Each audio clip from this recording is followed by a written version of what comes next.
I want to get to our Megan Casella this morning with the news alert. Hey, Megan. Hey, Carl, good morning. So we have just received a copy of the president's budget request for fiscal year 2026. The president has submitted this request to Congress just this morning. I do want to caution, we don't have a look right now at the full budget, but the White House sent out a series of press releases laying out what they see as the highlights to this budget request. So a few of them here. They're proposing the lowest non-defense discretionary spending level since 2017. And at the same time, they say they're asking for historic increases for both defense and border security. So diving into the cuts first a little bit, they say they'll be cutting by $163 billion.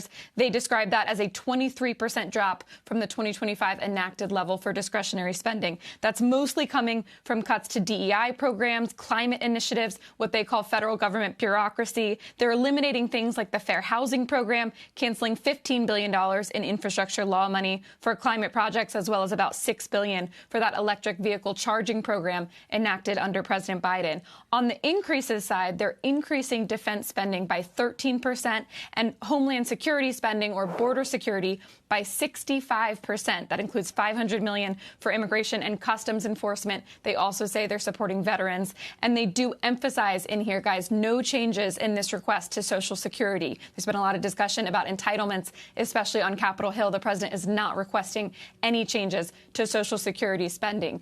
I also want to caveat here, this is always just a request from the president. He sends this to Congress because it is ultimately up to lawmakers where exactly they want spending levels to land for fiscal 2026. And we do know that's a big discussion on Capitol Hill right now. For now, this signals where the president wants Congress to go, and it's another way where he's messaging what his priorities are for this term. Guys? I'll tell you what's really responding to this news today, I think also to the notion that maybe there won't be a quick resolution to Russia-Ukraine, are the defense stocks. Megan, I wonder what you make of that defense number. It's interesting because they are increasing defense spending, even as they want to cut so many other things. They say that's a plus 13%, mostly for military spending and to boost the defense industrial base, they say as well. So despite all the talk about DOGE this year in Washington, and DOGE and Elon Musk were always pledging to make their way to the Defense Department, we have not seen major cuts to defense. And so far, not even any suggestions to go that route. So the stocks, as you see, are up on that. Yeah, 13% increase to $1 trillion for 2026. So how does this feed into, Megan, a more formal proposal from the president on the budget and ultimately the legislation that Congress is working on? Yes, so we do expect to continue to get more details from the White House later today.